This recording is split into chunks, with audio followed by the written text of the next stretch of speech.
everybody, this is Nick Newman with the Conscienticon, where we share practical, spiritual, occult wisdom. And before we get started today, I'd like to give out a little warning. Please take all lessons from the Conscienticon at your own risk. I nor anyone within the network are responsible for your behaviors, be they beneficial or damaging.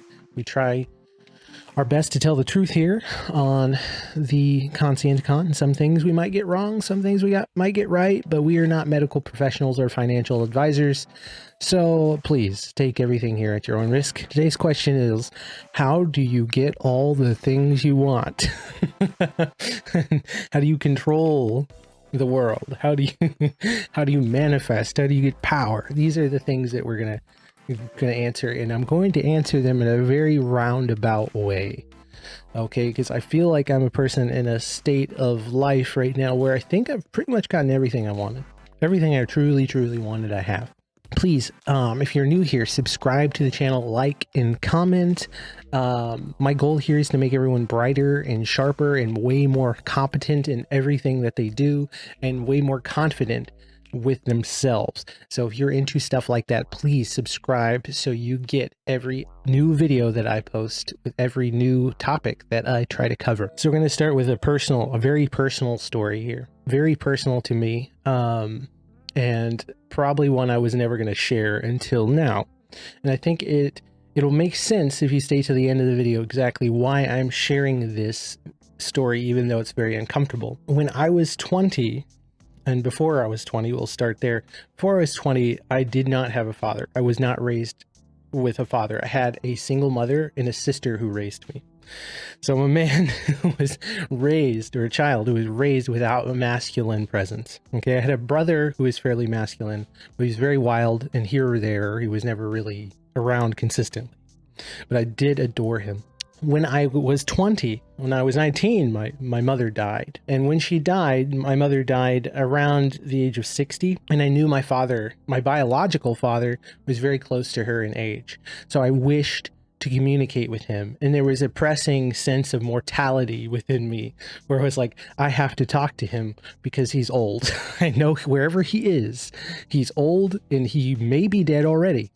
So whatever I needed to communicate with him, there was a pressure to communicate it very soon. And I knew, because at the my father was informed, I knew that he knew my mother had passed. I knew that he knew because legally they were bound together by back child support payments and things like this. So I knew he would know that she had passed.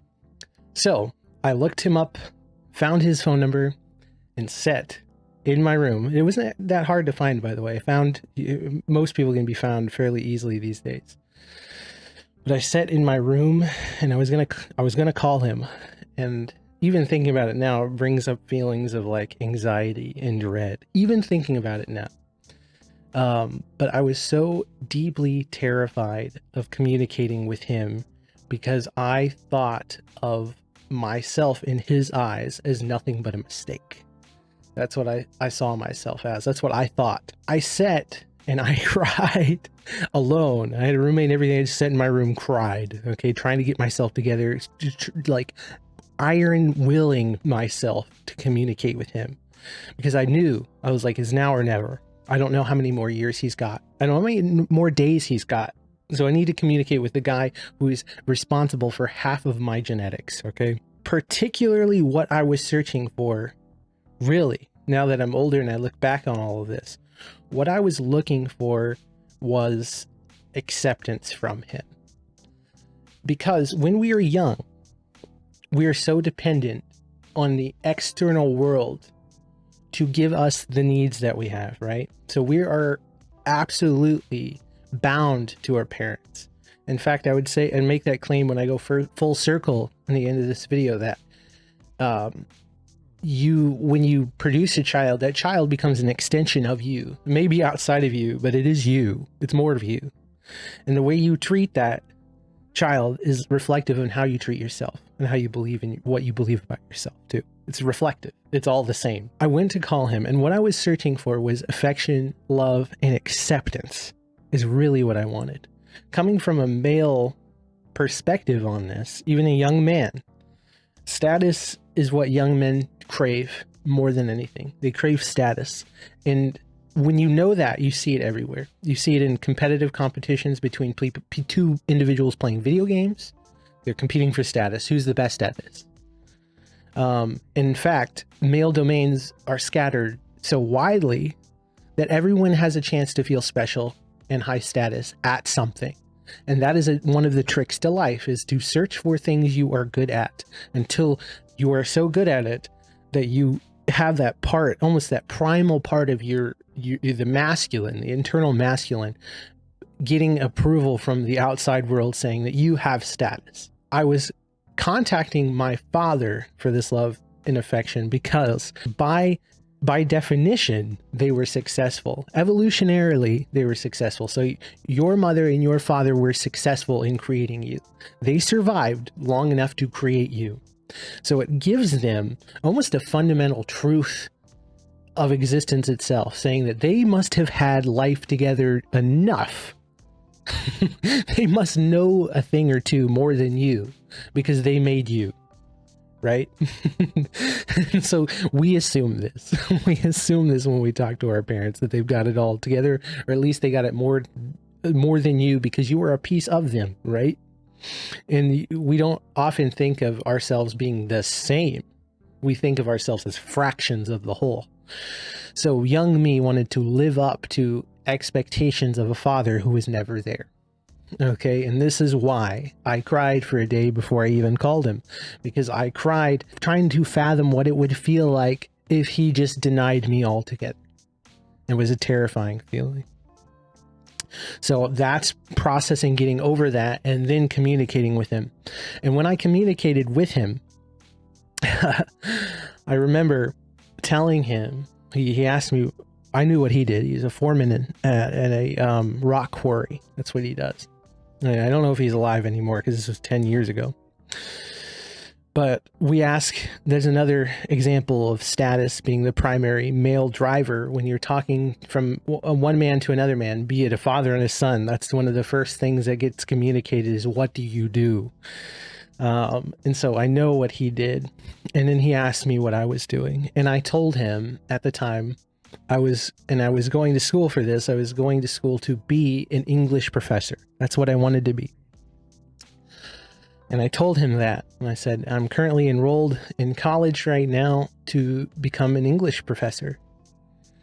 And his response absolutely shattered me. It hurts to this day. Even though I'm not bound to the pain, I accept it as what it is. But his response was, yep, we need more of those. And to be honest, that was about the extent of the conversation. As I walk away, even 10 years from this moment, 10 years from now, from that moment, that's what resonated with me the most, is that, because I could sense the almost disapproval, almost the dissatisfaction, because he thinks that teachers are useless.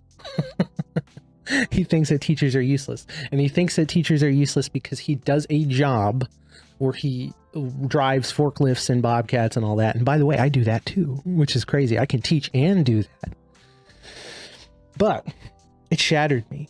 It shattered me bad, because what I was looking for is approval, and I was investing all my whole entire emotional state on the opinion of a stranger.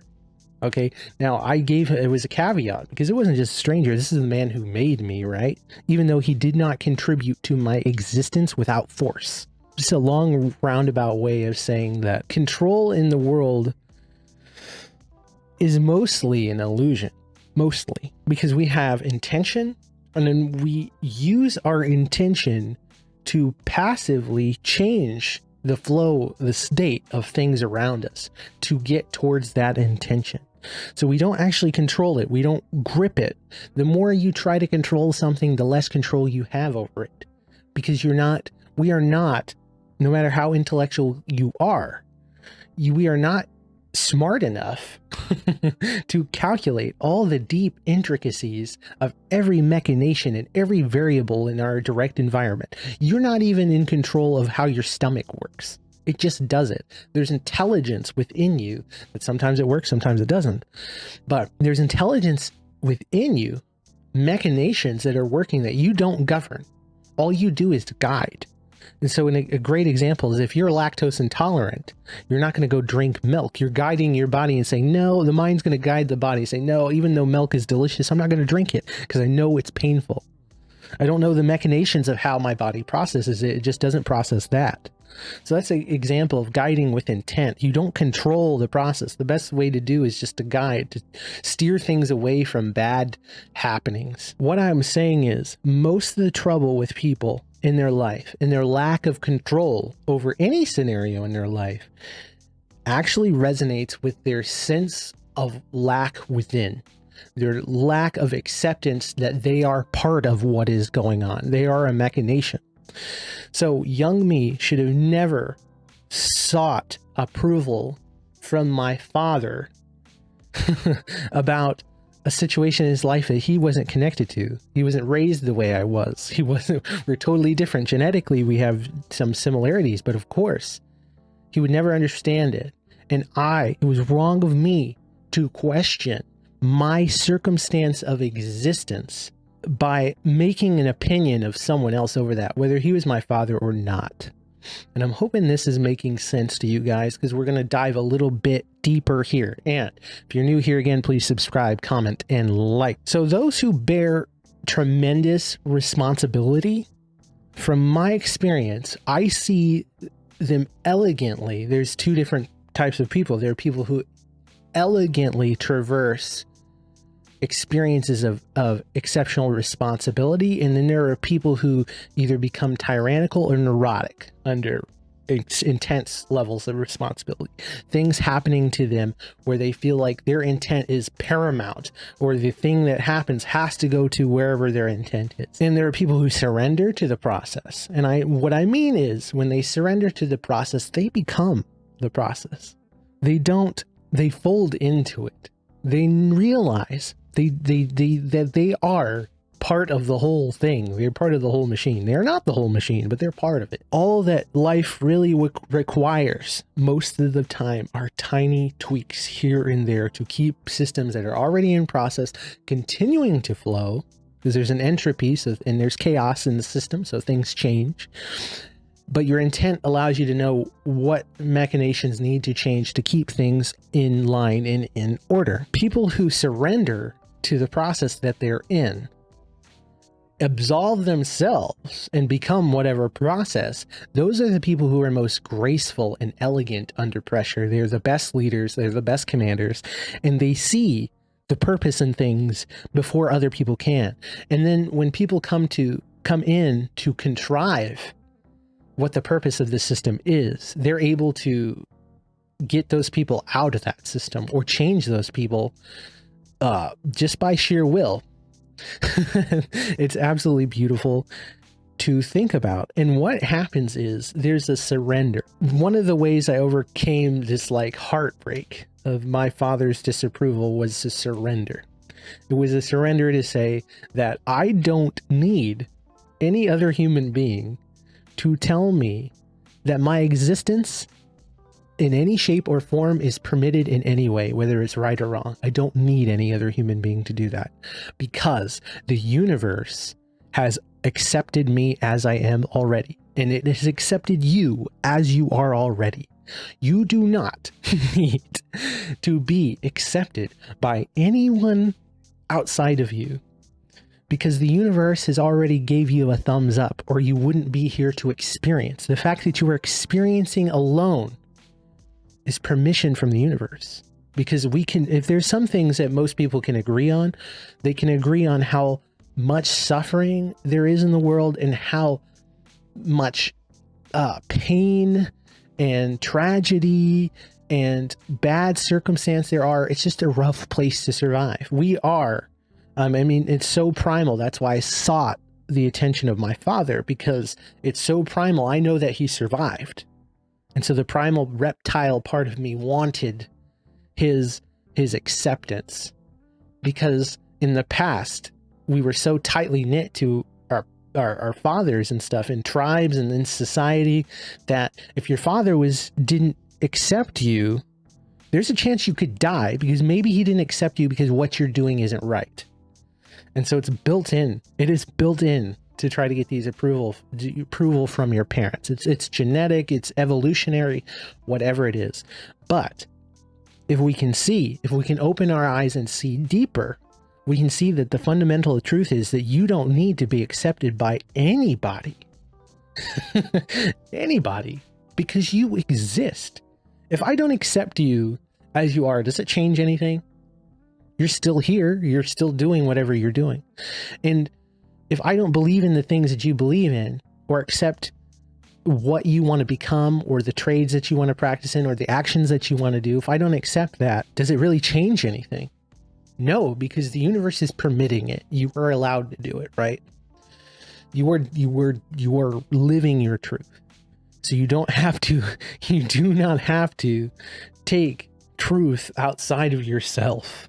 You do not have to place the responsibility or the perception of truth outside of yourself on someone else. You don't have to. It's within you. It's already there. Acceptance is within you. And that was a real paradigm shift in me mentally, because I realized that my father was just a man. He's just a guy. Okay. Because I sought status so much, I believe it was equally terrifying for him to communicate with me. Because the worst thing that could happen to him, I imagine, is for him to contact me and find out that it was probably, it's dualistic. The worst thing that could happen to me is him contacting me and finding out that I am a total failure or a loser or whatever by his own standards. And that would make him sick, right? Because he would accept that, egoically, I was a consequence of his actions, right? So by extension, my wrongs are his. But the same thing could happen in reverse. If I absolutely excelled in every domain that he couldn't. And now there would be no dynamic anymore, because I wouldn't need him at all.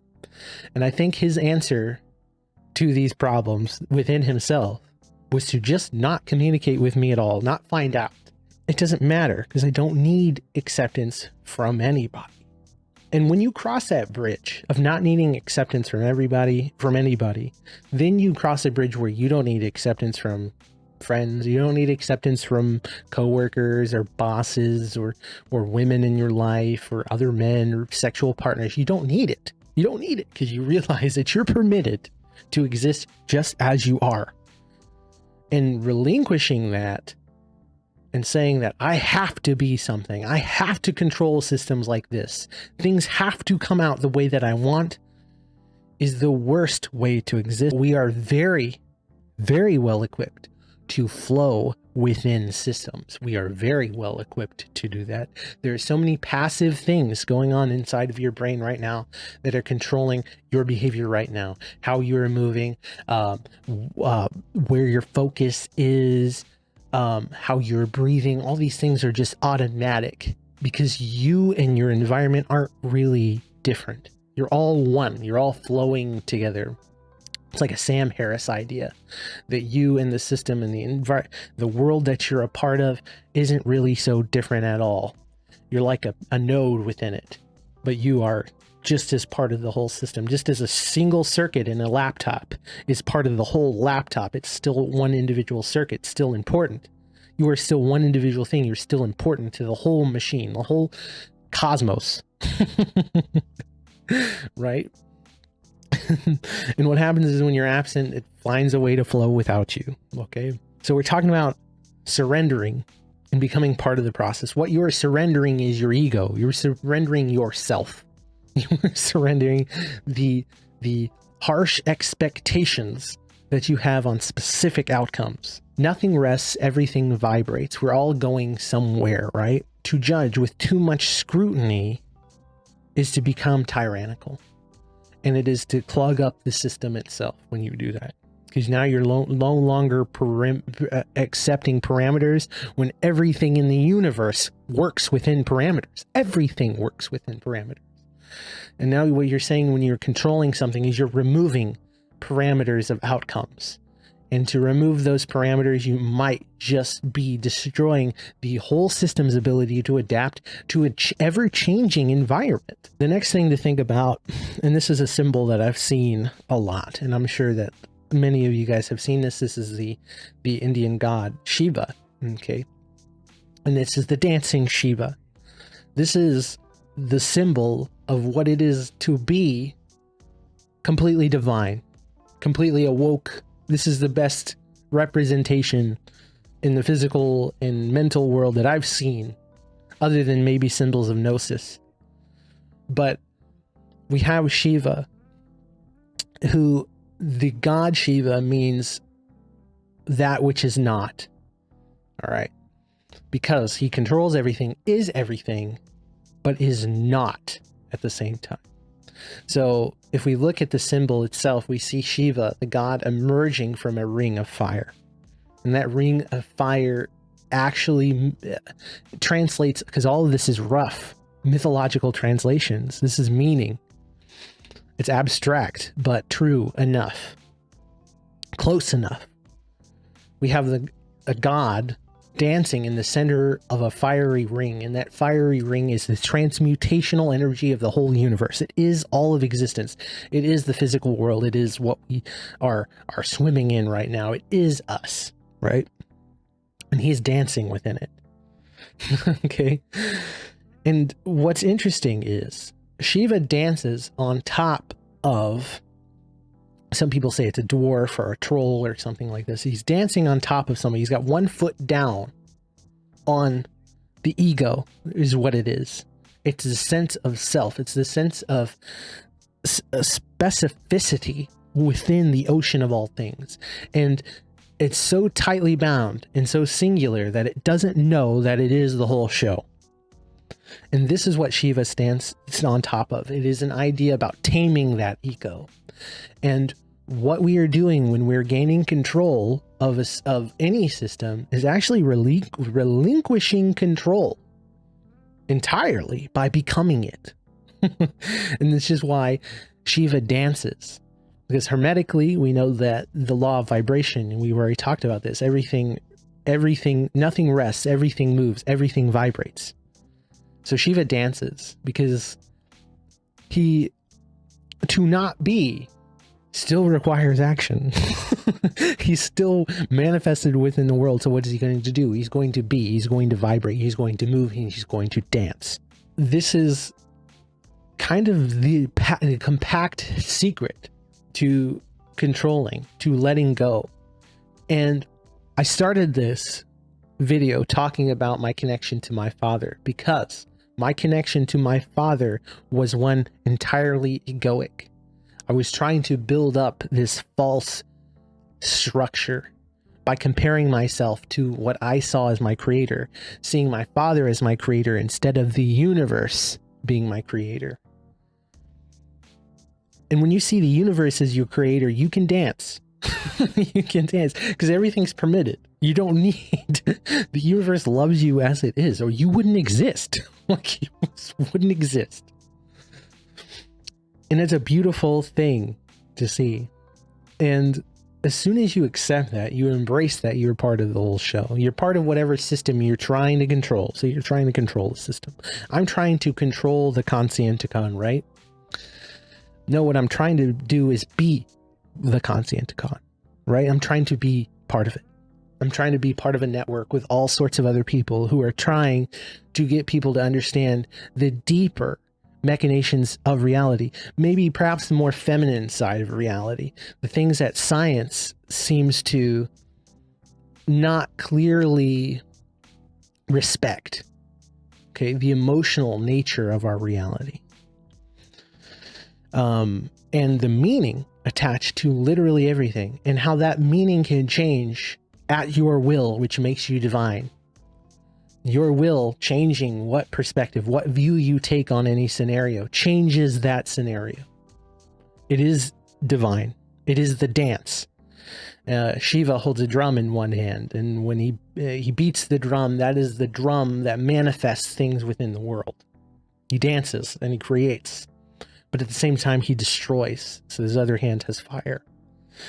And the other hands indicate what is below him and what is above him. It's an absolutely beautiful thing to think about. So, in the wise words of many philosophers and yogis and gurus or whatever, the best way to gain something is to relinquish control of it. So I want to end with some ideas on adulthood, right? Because adulthood is control.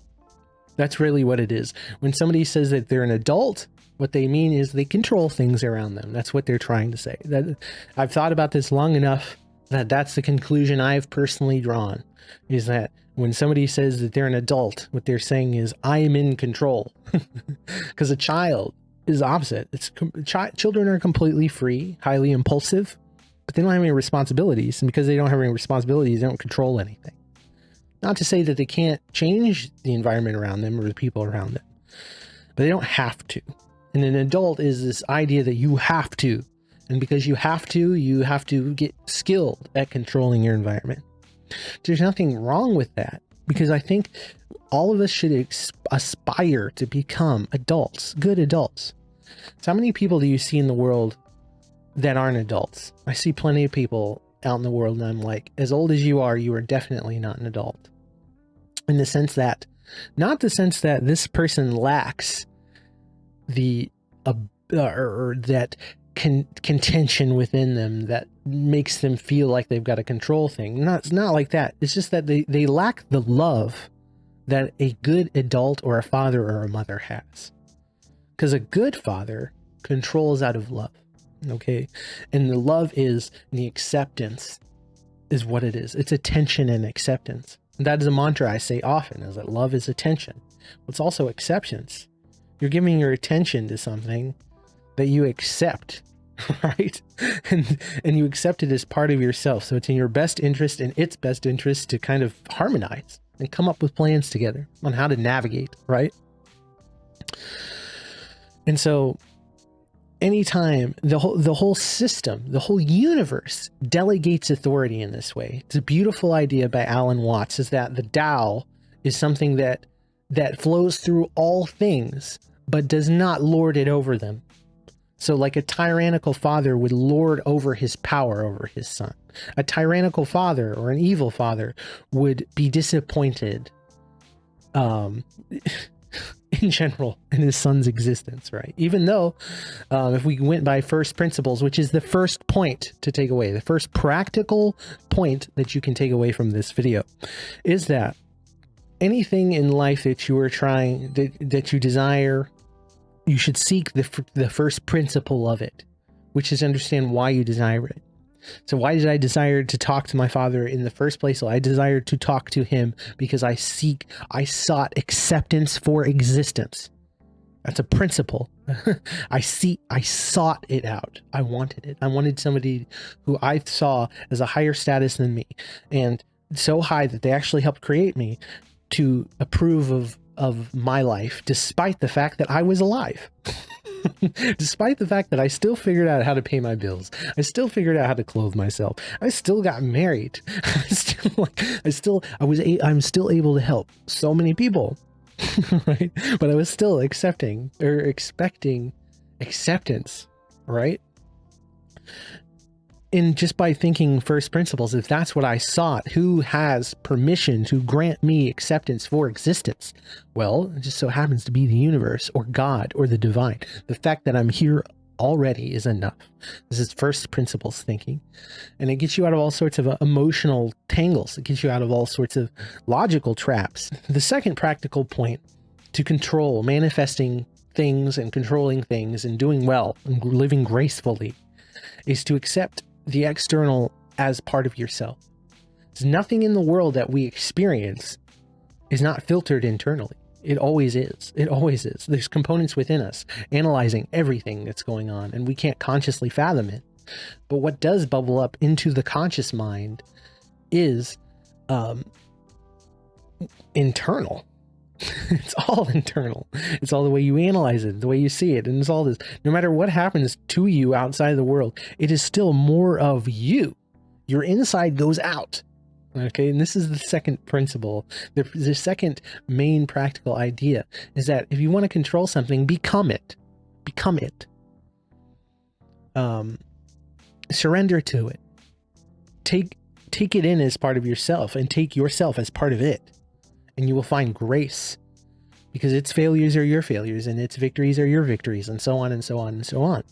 All a big flow. The last point about control and manifestation is to give. It's opposite of what we think we need to do. If we want to gain money, all we think about is what we can take from the environment. What can we take? If we want love, we think, who out there is going to love me? What am I going to do to get that love, right? Instead of saying, what can I give? Can I give love? Can I give money? Because all these problems get solved when you do that. If money is your trouble, right? Find a way to give money. Okay? Because the same way that you're going to be able to give money to someone else is the same way you are going to solve your money problems, right? When you give to the world gives back.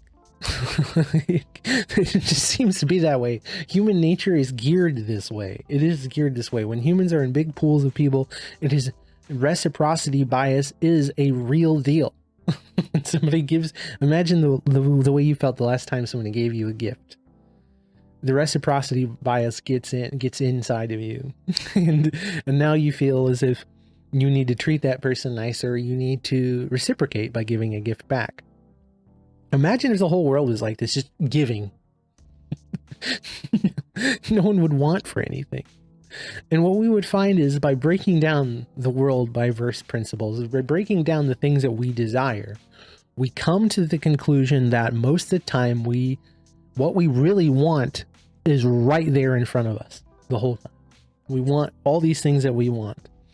You're wanting the specifics. You're trying too tightly to control scenarios. Maybe you're wanting affection, right? There's so many people around you in most people's lives that give you affection already. They don't have to have any kind of standard. They don't have to be kin. They can be friends. They can be this or that. They're willing to give it to you, but so many of us are blind to those people because we crave acceptance from the person that we are permitting to excuse our existence. And so we are blind to it. We do not see it. We do not see the kindness of people around us. We do not see their suffering like we should. And in seeing that, you can cultivate the things you want in your life.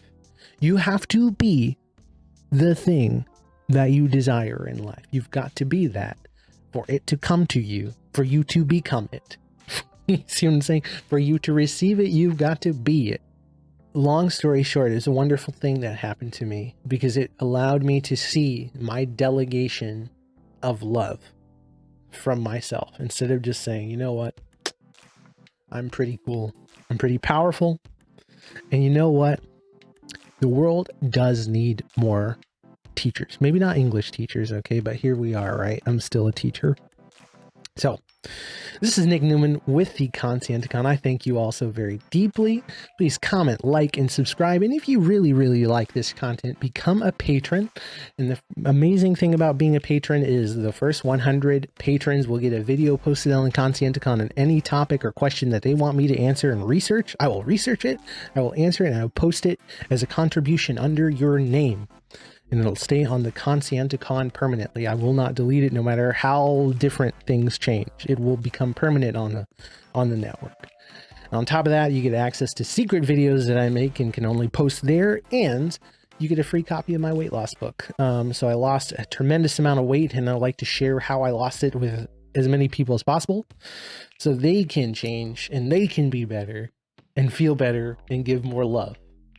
This is Nick Newman, and I thank you all so very, very deeply.